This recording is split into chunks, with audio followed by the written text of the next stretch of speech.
Assalamualaikum warahmatullahi wabarakatuh. Halo teman-teman semuanya, perkenalkan nama saya Sofi Umar.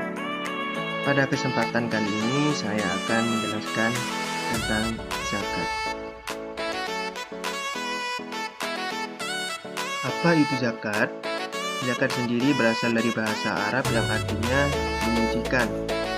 Zakat adalah bentuk sedekah kepada umat Islam. Zakat diberlakukan dalam Islam sebagai kewajiban atau seperti pajak. Dalam hukum Islam, berzakat itu ada di urutan ketiga setelah sholat. Meskipun zakat diwajibkan bagi umat Islam, tidak semua orang bisa berzakat. Ada beberapa syarat untuk berzakat. Misalnya, orang yang memiliki harta yang cukup atau tidak kekurangan.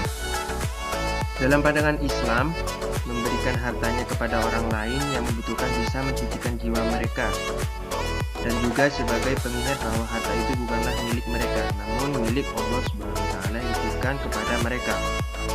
Umat Islam percaya bahwa semakin banyak memberi, maka Allah SWT akan memberikannya berkali-kali lipat di akhirat nanti.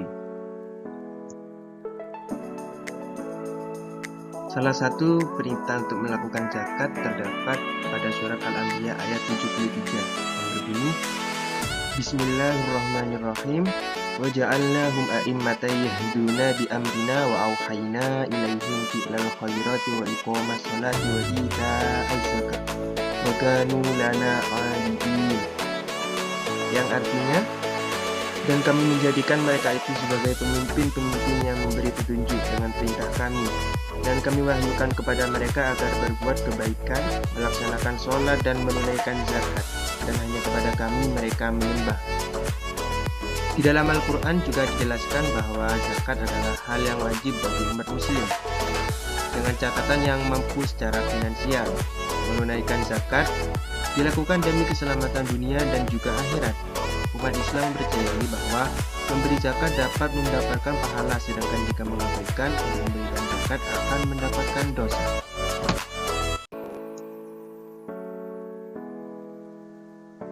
Untuk pembagian zakat sendiri, zakat dibagi menjadi dua.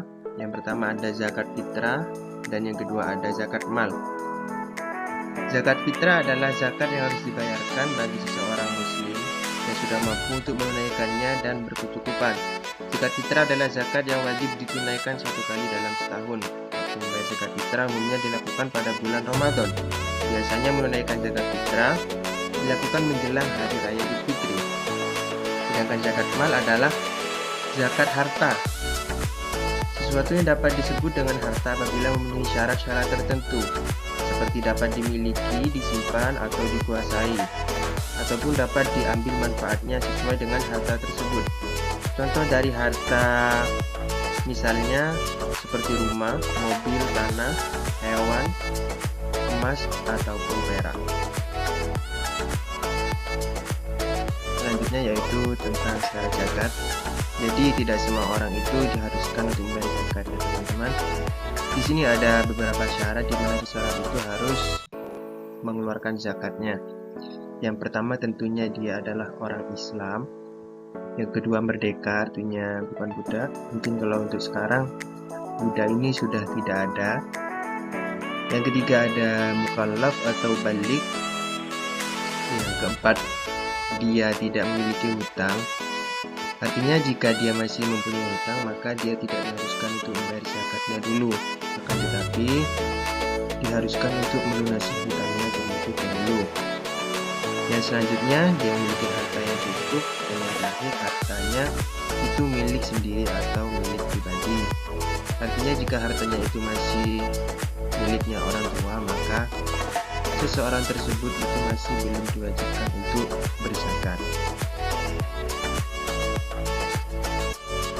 Untuk poin pembahasan kita selanjutnya yakni tentang rukun zakat. Yang pertama, di situ ada niat, dan yang kedua ada harta yang dizakatkan. Adapun harta-harta yang wajib dizakatkan dalam zakat mal, yang pertama di situ ada emas dan perak. Yang kedua ada binatang ternak. Artinya binatang ternak yang wajib dizakatkan adalah hewan-hewan ternak yang besar seperti sapi, kambing, kerbau, dan lain-lain. jika seperti ayam itu tidak diwajibkan ya teman-teman. Itu yang selanjutnya yakni hasil pertanian. Yang selanjutnya harta perniagaan ialah semua yang digunakan dalam jual beli. Contoh dari harta perniagaan adalah alat-alat perhiasan seperti emas dan lain-lain. Yang selanjutnya ada kekayaan laut dan hasil pertambangan. Dan yang terakhir ada rikas. Rikas adalah harta yang sudah terpendam lama sejak zaman dulu. Contoh salah satu rikas ialah seperti harta karun. Seperti itu teman-teman.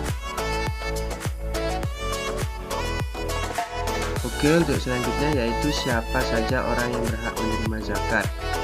Jadi di dalam Al-Quran surat At-Taubah ayat 60 disebutkan 8 kategori atau golongan orang-orang yang memenuhi syarat untuk mendapatkan zakat. Di ayat tersebut dapat kita ambil kesimpulan bahwa 8 golongan orang-orang tersebut. Yang pertama adalah orang fakir, yang kedua orang miskin, yang ketiga amil zakat, yang keempat mu'allaf, artinya orang yang baru masuk Islam, yang kelima budak, yang keenam orang yang berhutang, artinya orang yang sudah memiliki hutang. Yang selanjutnya ialah orang-orang yang jihad fisabilillah. Artinya kalau di zaman dulu itu adalah orang yang berperang di jalan kebenaran. Kalau untuk sekarang orang mencari ilmu itu juga termasuk jihad fisabilillah. Oke, yang selanjutnya yaitu tujuan zakat. Kenapa kita harus melakukan zakat? Untuk apa? Jadi yang pertama, untuk mengajarkan manusia melakukan kewajibannya, yaitu memberikan hak orang lain kepadanya. Yang kedua, untuk meningkatkan tali persaudaraan sehingga dapat hidup rukun dan sejahtera. Yang ketiga, tentunya untuk membantu seseorang yang sedang membutuhkan. Yang keempat, untuk menghilangkan sifat kikir atau pelit. Jadi, zakat di sini juga melatih diri kita untuk selalu bersifat dermawan, artinya suka memberi. Dan yang terakhir, untuk mengangkat derajat fakir miskin. Oke teman-teman, yang selanjutnya yaitu cara menghitung zakat fitrah. Untuk membayar zakat fitrah ini dapat dilakukan dengan membayar beras. Jika dalam hitungan liter maka ukurannya yaitu 3,5 liter. Sedangkan dalam hitungan kilogram maka beras yang harus kita zakatkan adalah 2,5 kg. Selain itu, zakat fitrah itu juga bisa dibayarkan menggunakan uang. Jika seseorang tersebut ingin membayarnya dengan uang, maka harus disesuaikan dengan harga beras yang ada di daerah sekitarnya.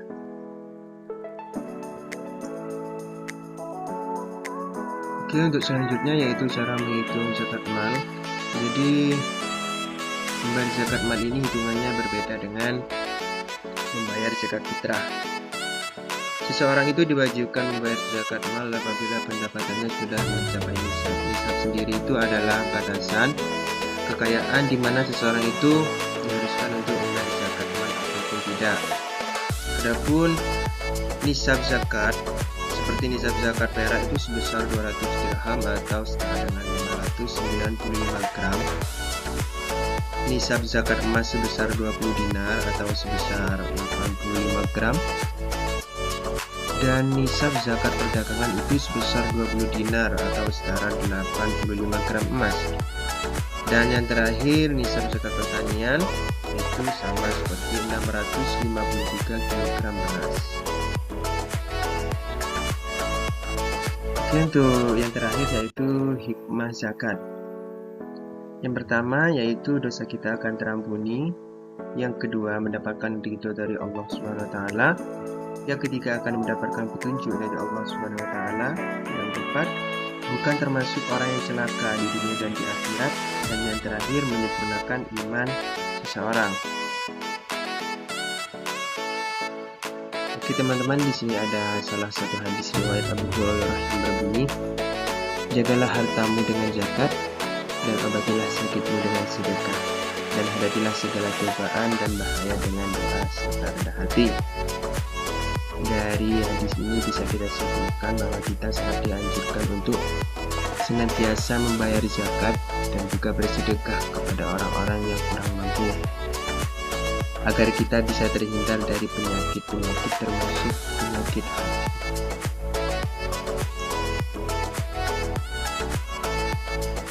Oke teman-teman, mungkin hanya ini yang bisa saya sampaikan, kurang lebihnya saya mohon maaf.